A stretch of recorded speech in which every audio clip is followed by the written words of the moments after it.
Hola, muy buenas noches. Mi nombre es José Saúd Atlatenco Sandoval.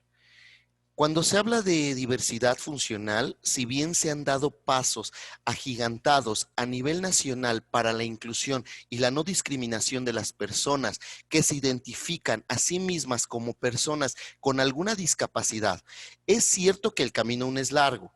Porque hablar de no discriminación implica ya el reconocimiento como primer requisito de aquellas personas que se ponen o no al juicio del otro. Sin embargo, dotar a alguien de identidad o reconocerse a sí mismos en el traje de esta u otra, en una sociedad democrática, tendría que venir acompañado de todo el paquete de derechos y figuras jurídicas necesarias para que su estar en comunidad sea pleno y en igualdad de condiciones y circunstancias, así como de acceso a recursos y bienes. En la materia de diversidad funcional, nos dimos a la tarea de revisar las ligas de la CNDH y derechos humanos, así como del capítulo 4, empoderamiento y protección de poblaciones en condiciones de vulnerabilidad. También lo enriquezco con un artículo de animalpolitico.com. Los grupos con alto grado de vulnerabilidad son quienes resienten en mayor medida los impactos negativos de los abusos de poder y también enfrentan mayores dificultades para que sus derechos sean reconocidos, se vuelvan vigentes y puedan exigir el cumplimiento de estos. La condición de vulnerabilidad puede mitigarse si se adopta o implementan acciones que reduzcan o compensen los factores que la generan, los cuales pueden ser de muy diverso carácter y naturaleza, así como para prevenir los riesgos que se presentan o que presenten afectaciones a sus derechos.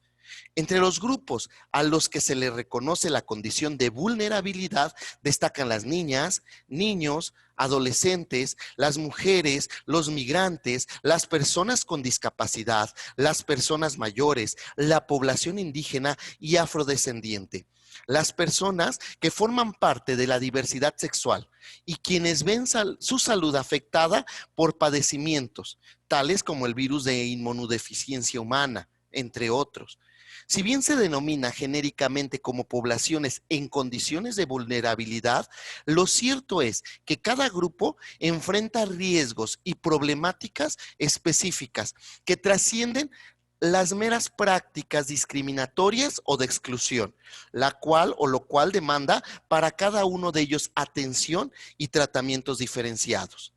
El objetivo no es solo una protección de las personas que integren estos grupos frente a riesgos reales o potenciales de vulneración a sus derechos, ya que lo que se busca es posibilitar el ejercicio pleno de los mismos y el desarrollo normal e integral de sus vidas.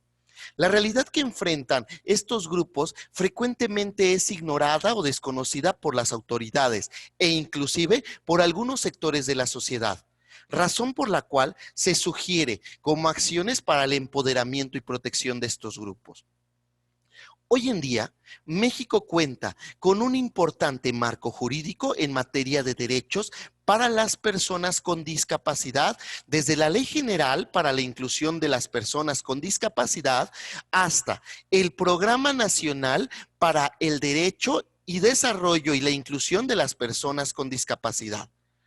Lo que da cuenta que desde hace más de una década el país ha comenzado a tomar este tema como un eje fundamental en el plan social nacional, que ya venía haciendo eco a nivel internacional. Otro esfuerzo importante es la iniciativa de decreto presentada ante el Congreso de la Unión en 2017 por el Consejo Nacional para el Desarrollo y la Inclusión de las Personas con Discapacidad, que propone la reforma a 8 leyes para la incorporación de derechos en materia de acceso a la justicia, inclusión laboral, protección civil, asistencia social y accesibilidad, y que se considera una reforma social de los derechos de las personas con discapacidad.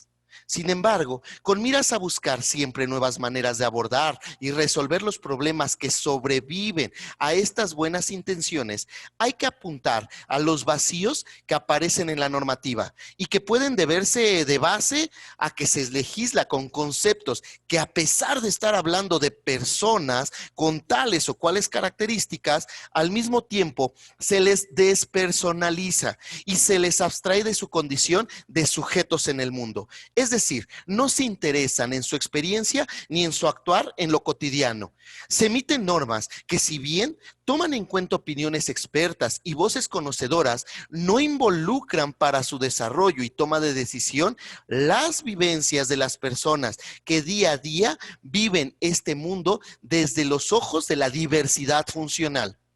Solo baste ver la plantilla de tomadores de decisiones en esta materia para notar que el número de personas con discapacidad que componen los grupos de trabajo dista mucho de ser equivalente a quienes no se reconocen con algún tipo de discapacidad. Ya no decir representativo de la que esto pueda significar para la generación de políticas públicas al respecto. Por eso, me parece que, además de la bienintencionada propuesta planteada en la Convención sobre los derechos de las personas con discapacidad, de transitar de un modelo médico rehabilitador hacia uno social y de los derechos humanos, habría que entender que esta idea de modelo implica necesariamente mirar la experiencia de quienes habitan esas otras identidades e incorporarlas hacia el interior del cuerpo, no solo en la piel, sino en las entrañas de toda la política, para que cuando se hable de acciones a favor del ejercicio pleno de los derechos y la vida de las personas con discapacidad, se esté también hablando de una intención real y bien fundada, que tome en cuenta a aquellas y aquellos a quienes buscan afectar, porque también se incide desde el afecto. Al mismo tiempo, y para abonar a la discusión, habría que salir de las figuras arquetípicas del gobierno héroe, salvador y solucionador de las faltas jurídicas y sociales que viven las personas con discapacidad, que han sido y se les mira como víctimas de una naturaleza, un destino, una realidad determinante, para empezar a mirarlas ya como personas completas, plenas y, por lo tanto, merecedoras de los mismos derechos, pero también pares iguales de las y los ciudadanos que habitamos este espacio, para que el desarrollo de soluciones y propuestas se haga en conjunto. Volviendo a la diversidad funcional, había que dejar de pensar y mirar a las personas con discapacidad, incluso replanteando la forma en que se les nombra, como personas carentes de, con una falta, porque los cuerpos e identidades tienen tal plasticidad y dinamismo que siempre se reformulan a sí mismos con completud, adecuando sus formas, miembros, características y capacidades a su ir viviendo. De modo que lo que una persona con discapacidad mira como una falta, una persona con discapacidad pudiera incluso mirarlo como un exceso. Volviendo al modelo médico rehabilitador, visto desde otra perspectiva no asistencialista, por ejemplo, compartiría la inquietud de pensar si no habría que redefinir los conceptos de salud y enfermedad para verlos no ya en los términos de una norma rígidamente definida,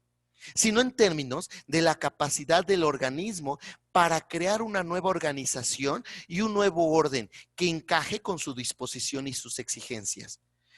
Esto no quiere decir que, al considerarlas como personas completas, se deje poner el ojo en las características particulares que requieren de políticas, derechos y necesidades determinadas para que las personas de la diversidad funcional vivan el mundo en igualdad de condiciones y oportunidades, como debería serlo para todas y todos.